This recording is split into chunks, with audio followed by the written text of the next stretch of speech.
Friends, welcome back to my channel. So ಎಲ್ಲರೂ ಹೇಗಿದ್ದೀರಾ? ನಾನು ಕೂಡ ಚೆನ್ನಾಗಿದ್ದೀನಿ. ನೀವೆಲ್ಲರೂ ಚೆನ್ನಾಗಿದ್ದೀರಾ ಅಂತ ಭಾವಿಸ್ತಾ ಇವತ್ತೊಂದು ಸಿಂಪಲ್ಲಾಗಿ ಟೇಸ್ಟಿಯಾಗಿ ಹೆಲ್ತಿಯಾಗಿ ಒಂದು ಪಲ್ಯ ರೆಸಿಪಿ ಮಾಡಿ ತೋರಿಸ್ತಾ ಇದ್ದೀನಿ. ತುಂಬಾ ಚೆನ್ನಾಗಿರುತ್ತೆ. ಮಾಡೋದು ಹೇಗೆ ಅಂತ ನೋಡೋಣ. ಅದಕ್ಕಿಂತ ಮುಂಚೆ ನನ್ನ ಚಾನಲ್ನ ಸಬ್ಸ್ಕ್ರೈಬ್ ಮಾಡದೆ ನೋಡ್ತಾ ಇದ್ದರೆ ಪ್ಲೀಸ್ ಸಬ್ಸ್ಕ್ರೈಬ್ ಮಾಡ್ಕೊಳ್ಳಿ. ಹಾಗೆ ಒಂದು ಲೈಕ್ ಮಾಡಿ, ಶೇರ್ ಮಾಡಿ, ಕಮೆಂಟ್ ಮಾಡಿ. ಸೊ ಬನ್ನಿ ಇವಾಗ ಮಾಡೋದು ಹೇಗೆ ಅಂತ ನೋಡೋಣ. ನಾನಿಲ್ಲೊಂದು ಅರ್ಧ ಕಟ್ಟಷ್ಟು ಸಬ್ಬಸಿಗೆ ಸೊಪ್ಪು ತೊಗೊಂಡಿದ್ದೀನಿ. ಸಬ್ಸಿಗೆ ಸೊಪ್ಪು ಅಂತಾರೆ, ಇಲ್ಲ ಸಬ್ಬಸಿಗೆ ಸೊಪ್ಪು ಅಂತಾರೆ. ನಾವು ಸಬ್ಬಸಿಗೆ ಸೊಪ್ಪು ಅಂತ ಹೇಳಿ ಕರಿತೀವಿ. ಸೊ ಇದನ್ನು ಕಟ್ ಮಾಡಿಬಿಟ್ಟು ತೊಳೆದ್ರೆ ಎಲ್ಲ ಪುಡಿ ಪುಡಿಯಾಗಿ ಚಿಕ್ಕ ಚಿಕ್ಕದ ಎಲೆ ಎಲ್ಲ ಹೋಗಿಬಿಡುತ್ತೆ ವೇಸ್ಟಾಗಿ. ಸೊ ಫಸ್ಟೇ ತೊಳ್ಕೊಂಡು ಆಮೇಲೆ ಕಟ್ ಮಾಡ್ಕೊಳ್ಳಿ. ಆವಾಗಾದರೆ ಏನು ಕೂಡ ವೇಸ್ಟ್ ಆಗೋಲ್ಲ, ಗಲೀಜು ಮಾತ್ರ ನೀಟಾಗಿ ಹೋಗುತ್ತೆ. ಹಾಗೆ ಒಂದು ಪೊಟ್ಯಾಟೊ ತೊಗೊಂಡಿದ್ದೀನಿ, 4 ಈರುಳ್ಳಿ ತೊಗೊಂಡಿದ್ದೀನಿ, ಸಿಪ್ಪೆ ತೆಗೆದು ನೀಟಾಗಿ ತೊಳೆದು ಇಟ್ಕೊಂಡಿದ್ದೀನಿ. ಹಾಗೆ ಒಂದು 5 ಮೊಟ್ಟೆ ತೊಗೊಂಡಿದ್ದೀನಿ. ಈಗ ಮಾಡೋದು ಹೇಗೆ ಅಂತ ನೋಡೋಣ. ಇದನ್ನೆಲ್ಲ ಕಟ್ ಮಾಡಿಕೊಂಡು ನೋಡಿ, ಪೊಟ್ಯಾಟೊ ಈ ಸೈಜಲ್ಲಿ ಕಟ್ ಮಾಡ್ಕೋಬೇಕು, ಕ್ಯೂಬ್ಸ್ ಆಗಿ ಚಿಕ್ಕ ಚಿಕ್ಕದಾಗಿ. ಸೊ ಈ ರೀತಿ ಎಲ್ಲ ಕಟ್ ಮಾಡಿಕೊಂಡು ನೀರಿಗೆ ಸೇರಿಸ್ಕೊಳ್ಳೋಣ. ಈಗ ನಾನೊಂದು ಪಾತ್ರೆಯಲ್ಲಿ ಹಾಕ್ಕೊಂಡು ಇದನ್ನು ಮತ್ತೆ ನಾನು ಒಂದು ಸ್ವಲ್ಪ ಬೇಯಿಸ್ಕೊತಾ ಇದ್ದೀನಿ. ಇದನ್ನು ಒಂದು 5 ನಿಮಿಷ ಬೇಯಿಸಿದ್ರೆ ಸ್ವಲ್ಪ ಸಾಫ್ಟ್ ಆಗುತ್ತೆ. ಸ್ಟವ್ ಮೇಲೆ ಇಡೋಣ. ಇಲ್ಲಿ ನಾನು ಸ್ಟವ್ ಮೇಲೆ ಇಟ್ಕೊಂಡಿದ್ದೀನಿ, ಉಪ್ಪೇನೂ ಹಾಕಿಲ್ಲ. ಹಾಗೇನೆ ಸ್ವಲ್ಪ ಬೇಯಿಸ್ಕೊತಾ ಇದ್ದೀನಿ. ಈಗ ನೋಡಿ, ಪೊಟ್ಯಾಟೊ ಚೆನ್ನಾಗಿ ಕುದೀತಾ ಇದೆ. ಸೊ ಈಗ ನಾವು ಒಂದು ಸೈಡು ಎಲ್ಲ ಕಟ್ ಮಾಡಿಕೊಂಡು ಸ್ಟವ್ನ ಆನ್ ಮಾಡ್ಕೊಳ್ಳೋಣ. ಇಲ್ಲಿ ನಾನು ಬಾಣಲೆ ಇಟ್ಕೊಂಡಿದ್ದೀನಿ, ಸ್ವಲ್ಪ ಬಿಸಿ ಆಗಲಿ, ಆಯಿಲ್ ಹಾಕ್ಕೊಳ್ಳೋಣ. ಈಗ ಸ್ವಲ್ಪ ಬಿಸಿ ಆಗಿದೆ, ನಾನು ಸ್ವಲ್ಪ ಆಯಿಲ್ನ ಸೇರಿಸ್ತಾ ಇದ್ದೀನಿ. ಹಾಗೆ ಇಲ್ಲಿ ನಾನು ಈರುಳ್ಳಿ ಹಾಗೆ ಹಸಿಮೆಣಸಿನ್ಕಾಯಿ ಒಂದು 10 ಪೀಸ್ ಅಷ್ಟು ಈ ರೀತಿ ಕಟ್ ಮಾಡಿ ಇಟ್ಕೊಂಡಿದ್ದೀನಿ. ಚಿಕ್ಕ ಚಿಕ್ಕದಾಗಿ ಕಟ್ ಮಾಡಿಕೊಂಡ್ರೆ ಚಿಲ್ಲಿ ಏನಾಗ್ಬಿಡುತ್ತೆ ಅಂದರೆ ಮಕ್ಳು ಬಾಯಿಗೆ ಸಿಗುತ್ತೆ, ಅವಾಗ ಖಾರ ಆಗಿಬಿಡುತ್ತೆ. ಸೊ ಹಾಗಾಗಿ ಈ ರೀತಿ ಸುಮ್ಮನೆ 2 ಪೀಸಾಗಿ ಮಾಡಿ ಹಾಗೆ ಜಾಯಿಂಟಲ್ಲೇ ಬಿಟ್ಟಿದ್ದೀನಿ. ಸೊ ಇದು ದೊಡ್ಡದಾಗಿದ್ದರೆ ಹಾಗೆ ತೆಗೆದು ಹಾಕ್ತಾರೆ ಸೈಡಿಗೆ, ಇಲ್ಲಾಂದರೆ ಬಾಯಿಗೆ ಸಿಗುತ್ತೆ, ಖಾರ ಆಗುತ್ತೆ. ಮಕ್ಕಳಿರೋ ಮನೆಗಳಲ್ಲಿ ಆ ರೀತಿ ಮಾಡ್ಕೊಳ್ಳಿ. ಈಗ ಆಯಿಲ್ ಬಿಸಿಯಾಗಿದೆ. ಈಗ ಚಿಲ್ಲಿ ಸೇರಿಸ್ಕೊಳ್ಳೋಣ. ಆನಿಯನ್ ಕೂಡ ಸೇರಿಸ್ಕೊಳ್ಳೋಣ.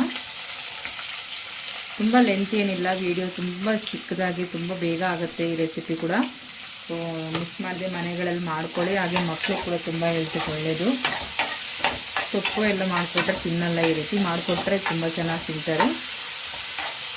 ಈಗ ಚೆನ್ನಾಗಿ ಮಿಕ್ಸ್ ಮಾಡ್ಕೊಳ್ಳೋಣ.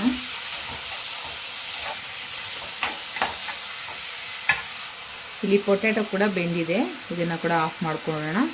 ಇಷ್ಟಾದರೆ ಸಾಕು, ತುಂಬ ಮೆತ್ತಗಾಗಬಾರ್ದು. ಈಗ ನೋಡ್ತಿರ್ಬೋದು, ಸ್ವಲ್ಪ ನಮಗೆ ಆನಿಯನ್ನು ಸ್ವಲ್ಪ ಬಾಡಿದೆ. ಈ ಟೈಮಲ್ಲಿ ಸ್ವಲ್ಪ ಅರಿಶಿನ ಪುಡಿ ಸೇರಿಸ್ಕೊಳ್ಳೋಣ. ಈಗ ಚೆನ್ನಾಗಿ ಮಿಕ್ಸ್ ಮಾಡ್ಕೊಳ್ಳೋಣ.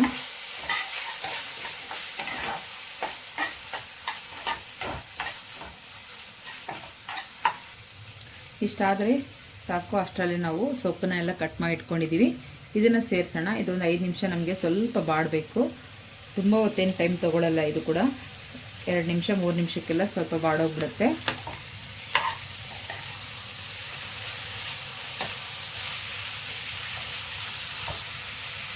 ನೋಡಿ, ಹಾಕಿ 1 ಸೆಕೆಂಡ್ಗೆ ನಮಗೆ ಒಂದು ಸ್ವಲ್ಪ ಮಟ್ಟಿಗೆ ಕಮ್ಮಿ ಆಯಿತು. ಆ ರೀತಿ ಸ್ವಲ್ಪ ಬೇಗ ಬಾಡೋಗ್ಬಿಡುತ್ತೆ.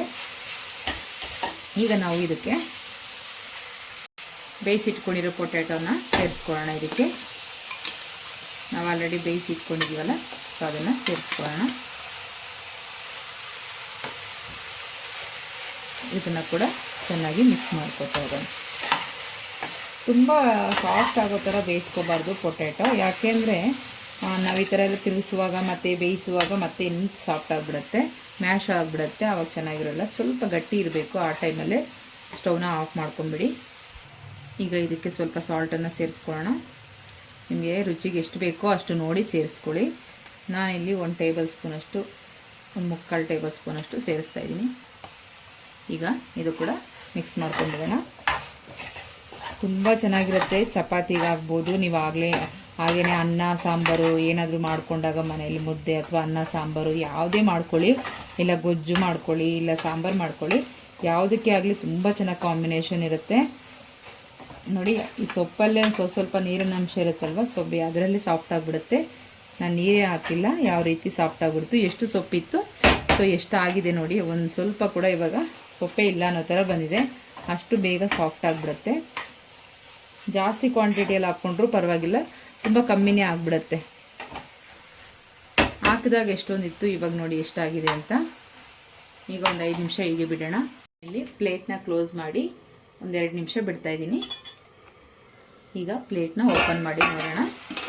ನೋಡಿ ಇಷ್ಟಾದರೆ ಸಾಕು. ಎಲ್ಲ ಚೆನ್ನಾಗಿ ಬೆಂದಿರುತ್ತೆ. 2 ನಿಮಿಷ ಬಿಟ್ಟರೆ ಸಾಕು. ಪ್ಲೇಟ್ ಮುಚ್ಚಿ ತುಂಬ ಹೊತ್ತು ಬಿಡೋ ಅವಶ್ಯಕತೆ ಇರಲ್ಲ.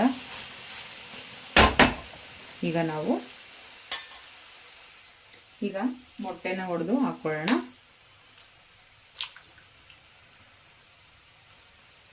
ನೀವಿನ್ನೂ ಸ್ವಲ್ಪ ಜಾಸ್ತಿ ಮೊಟ್ಟೆನೇ ಹಾಕ್ಕೋಬೋದು. ನಾನಿಲ್ಲಿ ಒಂದು 5 ಮೊಟ್ಟೆ ಮಾತ್ರ ಹಾಕ್ಕೋತಾ ಇದ್ದೀನಿ.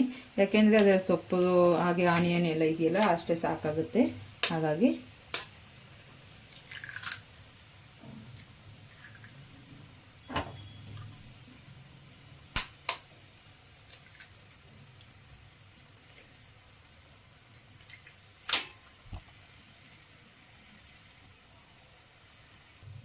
ಈಗ ಎಲ್ಲದನ್ನು ತಿರುಗಿಸ್ಕೊಳ್ಳೋಣ.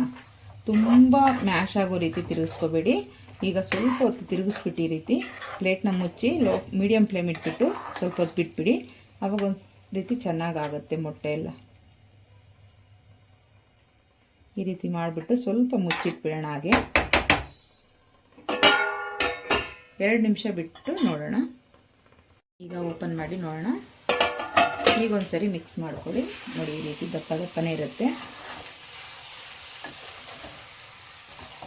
ಲೈಟಾಗಿ ಮಿಕ್ಸ್ ಮಾಡಿಬಿಟ್ಟು ಮತ್ತೆ ಹಾಗೆ ಬಿಡಿ 1 ನಿಮಿಷ.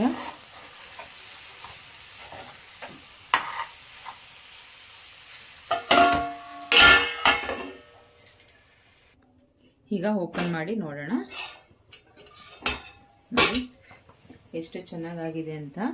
ಈಗ ಲಾಸ್ಟಲ್ಲಿ ನಾವು ಸ್ವಲ್ಪ 1 ಸ್ಪೂನಷ್ಟು ಪೆಪ್ಪರ್ನ ಸೇರಿಸ್ಕೊಳ್ಳೋಣ. ಪೌಡರ್ ಮಾಡಿ ಇಟ್ಕೊಂಡಿರುವಂಥ ಪೆಪ್ಪರ್ನ ಸೇರಿಸ್ತಾ ಇದ್ದೀನಿ ನಾನಿಲ್ಲಿ.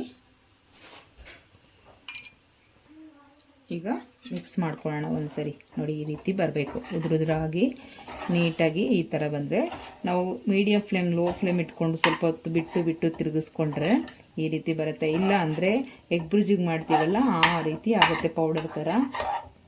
ಹಗಲೆಲ್ಲ ತಿರುಗಿಸ್ತಾನೆ ಇದ್ದರೆ ಎಗ್ಗನ್ನ ಪೌಡರ್ ಥರ ಆಗಿಬಿಡುತ್ತೆ. ಸೊ ಇದನ್ನು ನಾವು ನಿಧಾನಕ್ಕೆ ಸ್ವಲ್ಪ ಹೊತ್ತು ಬಿಟ್ಟು ಬಿಟ್ಟು ತಿರುಗಿಸೋದ್ರಿಂದ ಈ ರೀತಿ ಬರುತ್ತೆ. ಈಗ ಬೌಲ್ಗೆ ಸರ್ವ್ ಮಾಡ್ಕೊಳ್ಳೋಣ. ಈಗ ಪ್ಲೇಟ್ಗೆ ಸರ್ವ್ ಮಾಡ್ತಾಯಿದ್ದೀನಿ. ನೋಡಿ ಎಷ್ಟು ಚೆನ್ನಾಗಾಗಿದೆ ಅಂತ.